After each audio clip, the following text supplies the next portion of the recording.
Hey everyone, thanks again for doing the six pack challenge. I wanted to do a short video today to talk about the thing that plagues me the most, the elephant in the room, which is sugar. Now, sugar, of course, is delicious, and I just celebrated my birthday a couple of days ago, and I had a lot of sugar. People were kind enough to bring me some cake, and I went out to dinner and I had some donuts. And, when it comes to sugar, I can clearly say that I'm a sugar addict. And sugar is everywhere these days, so it's hard to get away from. But I wanted to just put up on the screen here a couple of infographics that just show some of the issues that we have with sugar. And this might not be a big shocker. It might not be anything that you haven't already seen. But I do find that it's helpful when we're trying to achieve a certain goal. And if you're participating in the six-pack challenge, I'm guessing you want to maybe slim down that waistline a little bit. Really, you're going to have the biggest effect on making changes in your life by really eliminating or cutting down on sugar. So let's take a look at some of these infographics that I have here. The first one comes from the American Heart Association, and it just really talks about what the recommendations for sugar are for the average adult these days.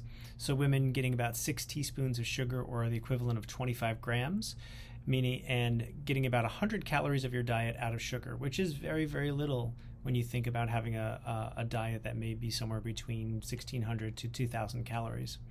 For men, it's about 9 teaspoons or 36 grams, and about 150 calories of that coming from sugar products.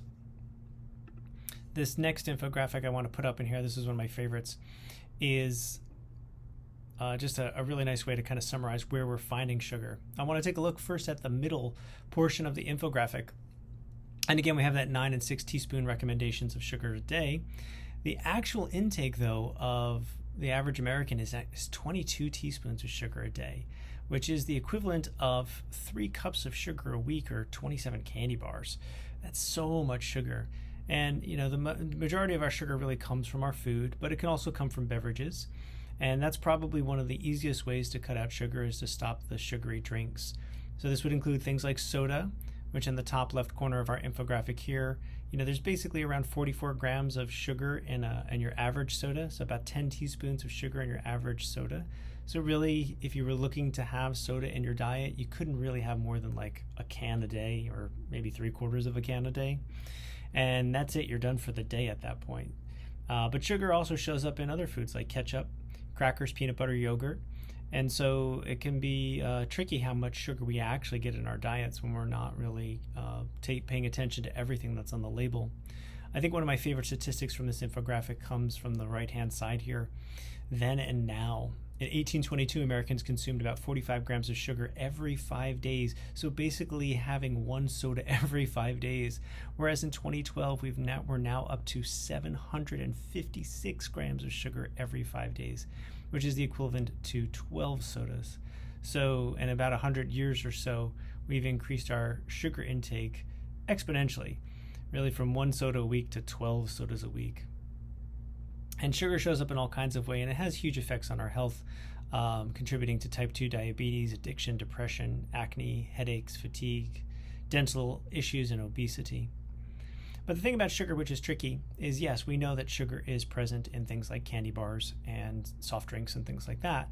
But the way that our body breaks down the foods that we eat, certain foods can actually give us the equivalent amount of glucose in our blood that we would find in sugar. So this next infographic here kind of talks about how each food affects our body in terms of the sugars that is dumped into our bloodstream.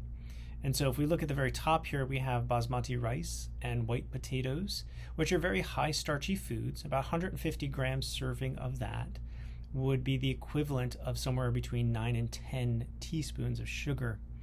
So that's quite a lot of sugar for us to consume. Closer to the bottom of this infographic down here, we see things like broccoli and eggs, which really contain 0 carbohydrates for the most part, and therefore very, very little sugar, if any at all, would be found in a food like that. So sometimes when we make choices, we might think that rice is a very healthy food, and it sort of is, and potato is a healthy food. and it does have nutritional value, but it also contains quite a lot of carbohydrates, which our body ultimately converts into some type of sugar. And if we're combining that with a soft drink, the third thing on this info tab here, this infographic, is French fries. So even baked French fries, we're not even talking about fried French fries, but baked French fries have the equivalent of around 7.5 grams of teaspoons of sugar, 7.5 teaspoons, of sugar.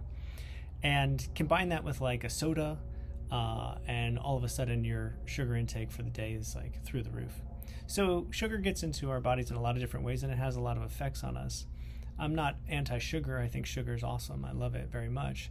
But there are better things that we can do. So if you need to satisfy sort of that sweet tooth, there are some other options. And this next graphic I'm going to put up here shows us some of the best low carbohydrate sweeteners that we can find. And those include things like monk fruit, erythritol, stevia, which you might have heard of, xylitol, and some other product called Swerve. And they have very low glycemic impact, which means that the way that our body breaks these down, it won't convert these into sugar in our blood. So if you're looking for some type of sugary or sweet fix, you can look at some of these things as a healthier alternative to the traditional sugar. Now, if you're like me, sugar is really kind of on my no-eat list as much as possible, because when I do eat it, I do go a little crazy, and it's hard for me to control. So a lot of times I'll just abstain from it. If you do have that amazing willpower to have just a little tiny bit of chocolate or just a little tiny bit of dessert, then I'm very jealous of your willpower, because I don't have it.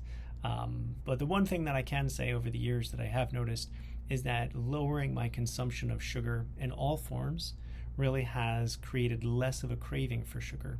And if you're able to replace sugary type foods, whether those be high starch foods with a lot of carbohydrate value or straight up sugar itself, then you're able to cut down on your cravings. So while I do think that stevia and monk fruit and things like that are great alternatives, actually kind of lowering our sweet tooth in general, kind of decreasing the need or the demand for something that's sweet and satisfying, over time just leads us to a place where we actually crave things a lot less, and then it helps us make better choices. Anyway, this was just a fun, quick video to talk about sugar, and I'll have some more videos out for you soon. Thanks so much.